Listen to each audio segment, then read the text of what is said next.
The name Pompeii will forever be linked with two things: disaster and decadence.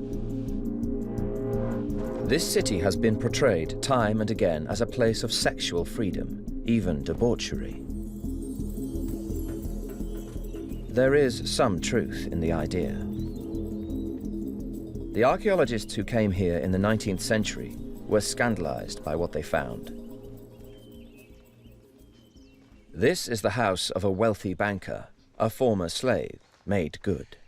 It's here that we have the evidence for an amazing removal. It's the removal of a beautiful painting found by the excavator in 1875 and promptly cut from the wall and removed to the museum in Naples. Dozens of pieces considered too explicit for public display were forcibly removed. For much of the last century, this collection's been off limits to the public. And as late as the 1980s, women weren't allowed to see some of its contents. It's called the Secret Cabinet. So here's the contents of a bedroom. They've displayed a bed, they've decorated the walls, very much like a Pompeian bedroom, and here they've put the scenes of lovemaking in which the lovers are on a bed. And you can even see here's a little marble plaque, and again you've got the bed with the lovers on it. This is where the banker's painting now hangs. It's a rather innocent representation. It's not showing actual intercourse, but rather kind of the dalliance that might lead up to it. It's got lots of clues in it about ancient Roman sexual mores. For one thing, it doesn't have a sense of privacy. We think that privacy is the most important thing about sexual activity, but here we have a bedroom servant right in the corner on the left-hand side looking out at us and attending to the couple. In the modern era, it's been locked away, but it hung in the banker's house for one purpose only. It was to be displayed. It took pride of place between a dining room and a bedroom. Guests were meant to see it, and see their host as a man of taste and refinement.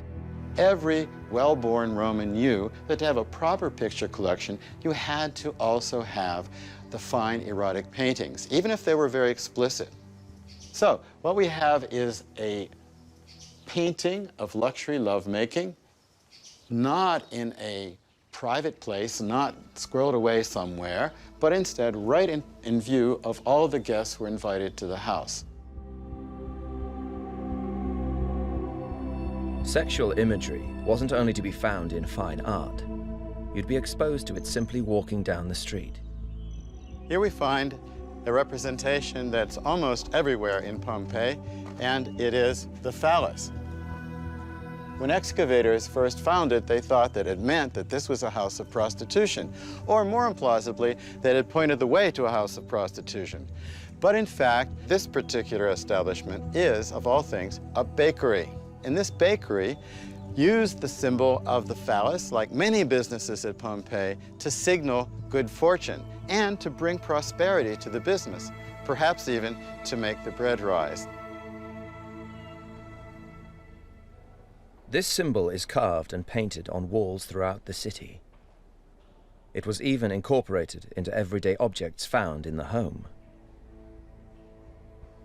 These bells, they're called tintinnabula. What you have is a phallus, which sometimes there's an extra phallus growing on the phallus, and from it are suspended bells. And we really don't understand what they're for. Maybe some sort of doorbell, good luck charm, a religious object, not at all clear. What is clear is that explicit images were also used with the simple intention of selling sex.